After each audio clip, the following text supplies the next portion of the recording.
Have you ever looked in the mirror and felt like you were staring at someone else's face? Like you weren't inside your body? Just watching it live your life for you? Have you ever smiled, nodded, carried a conversation? All while your real self sat miles behind your eyes, untouched and unseen? Because if you have a, this is for you. Keep watching because by the end, you'll understand why the distance you feel inside isn't weakness. Why that numb quiet isn't a flaw of who you are, but proof of what you've carried. We don't disappear from ourselves for no reason. We don't go blank because we're bored or because we like pretending. We dissociate, we detach, we vanish into our minds. Because once, being present hurt too much. And for some of us, it never stopped. There's something invisible about pain when it isn't loud. No bruises, no bleeding, just a fading. A quiet evacuation of the soul, one pause at a time. This isn't about zoning out during a lecture or being dreamy in bed. This is about the ache of being alive and not rooted anywhere in your own life. The hollow in your chest when someone asks, "Are you okay?" And you answer automatically, "Yeah, of course," even though you have no idea what you're feeling, or if you're feeling anything at all. Keep watching, because this isn't just you. It never was. By the end, you'll see why the person you've been pretending to be isn't fake. It's just the version that could survive. We become experts at functioning through absence, laughing on cue, making eye contact, asking others about their lives so we don't get asked about ours. We build identities like costumes, versions of ourselves that know how to play the role. The one who keeps everything stable, the one who always has a plan, the one who jokes about their pain as if humor can replace belonging. It doesn't look like suffering, it looks like competence, like strength, like you've got it all together. But inside, there's nothing to hold on to. That's what they don't see. That behind every perfect mask is a cavern of unanswered grief. The feeling that your reactions are rehearsed, that your thoughts are quiet, not because they're calm, but because they never had space to speak. And maybe you learned early not to feel too much, because feelings just made things worse. Maybe you were told, "Don't be so sensitive," when your heart broke. Or maybe no one told you anything at all, just left you to figure it out alone. So you learn to adapt by vanishing, by numbing, replacing "what do I feel" with "what do they expect." You stopped knowing when you were hungry or tired or hurting, because it was easier to make yourself small and fit into the moment. And this detachment, this protected distance, it became your second skin. Sometimes it doesn't even feel like pain, it just feels flat, like living behind a window, always looking out. And when that silence lingers, something inside starts to speak. A question, quiet and constant. Why don't I feel like myself? As if there's some real version of you trapped somewhere, waiting to be unburied. But the truth is, who you are hasn't gone anywhere. You've just had to press mute on parts of yourself that were too raw to carry in the light.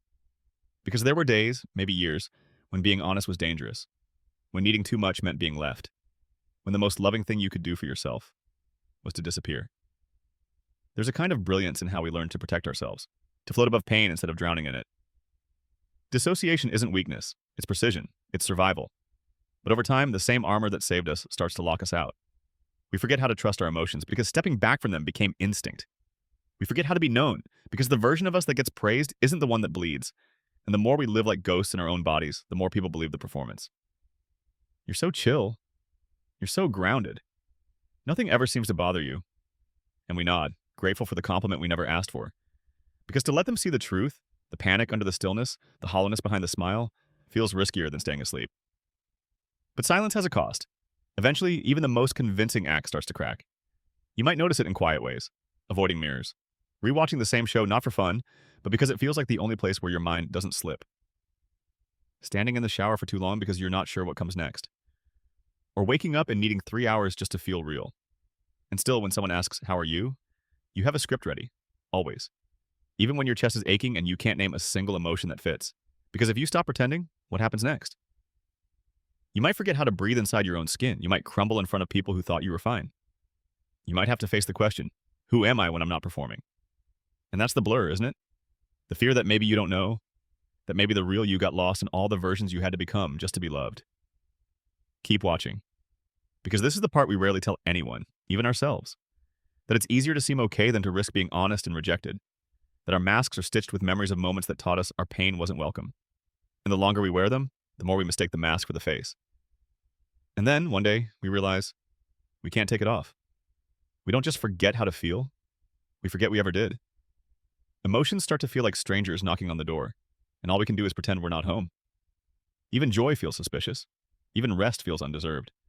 And when someone tells us we seem distant, we feel guilty for something we can't pin down. Because they don't see the push and pull in our chest, the constant echo. Be close, but don't get hurt. Half connection becomes our default state. Half present, half guarded. We talk, but we don't reveal. We laugh, but don't surrender. Our eyes sparkle, but they're tired, and the people around us feel something they can't name. That we're halfway there, but never all the way in. And sometimes they leave, not because we're cold, but because they can sense we're not really reachable. And it hurts. Quietly, deeply. But we tell ourselves it's fine. We're used to being a little alone, even in a room full of people who love us. And still, some part of us longs to be seen. Not the mask, not the mimicry. Us. Fully. That part that remembers being able to cry freely, to feel without apology. But the path back feels covered in snow, like walking barefoot through a winter you didn't choose. And yet, deep down, we know we can't live inside illusions forever. Even the soul gets tired of pretending. That's the thing about dissociation. It's not just checking out. It's remembering too much, all at once, and gently turning the volume down to survive. And emotional detachment. It's not being cold. It's being too scorched by past fire to let anything burn again. When everything you love once pressed against your most tender parts and left you bleeding, you start to love softly, distantly. Not because you don't care, but because you care too much, and that kind of care destroyed you before. And when finally someone does reach in, like I said, someone who says, you don't have to be okay with me, it almost hurts more. Because trust doesn't melt the armor. It exposes the vulnerability we've hidden for so long, we forgot it was ours. Keep watching. Because sometimes, even the small act of being truly seen can leave you struggling to keep breathing. But this is what you need to know. You weren't broken for numbing out. You weren't weak for fading when feeling became too much. You loved yourself the only way you knew how, by stepping back when the world got too loud. That detachment wasn't cowardice, it was brilliance. It was protection. It was medicine that eventually became a cage. There's grief in waking up to the life you haven't fully lived, and realizing there are months, years even, where you were just passing through. Files in your brain marked, I survived this, instead of, I lived this. But here's something tender. The part of you that could disappear is also the part waiting to come home. And though the return is slow, confusing, imperfect, it's possible. And when you do feel again, really feel, it might not be joy at first. It might be exhaustion, anger, sorrow for all you've missed. That's okay. Reconnecting with emotion isn't about forcing happiness. It's about finally letting yourself feel without buffering the intensity, without explaining yourself, without shrinking it down into something palatable. The truth is, even now while you listen, there's a quiet flicker in you. That thing that still hopes.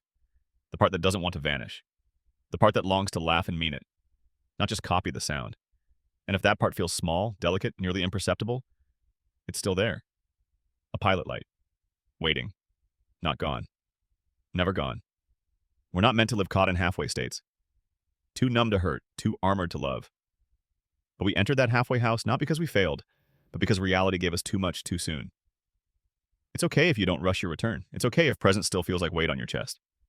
The fact that you're even noticing the numbness means something has already begun to thaw. It won't be instant. It won't be pretty. Sometimes it will look like crying in the middle of a task you've done 100 times perfectly.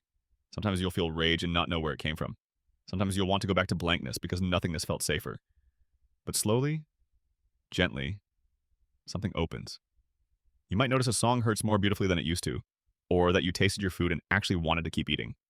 Sometimes it's just lying in bed and realizing, I'm here. I'm still here. And when that happens, don't rush to hold on to it. Just let it be. Let presence visit you like a bird landing on your hand, not to grip it, but to notice its weight. Even now, if you feel far away from yourself, let this be enough. You made it this far. And sometimes just knowing that someone else knows what it's like to disappear inside their own life is a kind of return all its own. There are spaces inside you that no mask has reached, still untouched, still aching to be held with truth. You don't need to be less guarded overnight. You don't need to strip the costume all at once. You just need to whisper softly, like a promise. I'm still in here. And maybe that's enough for today.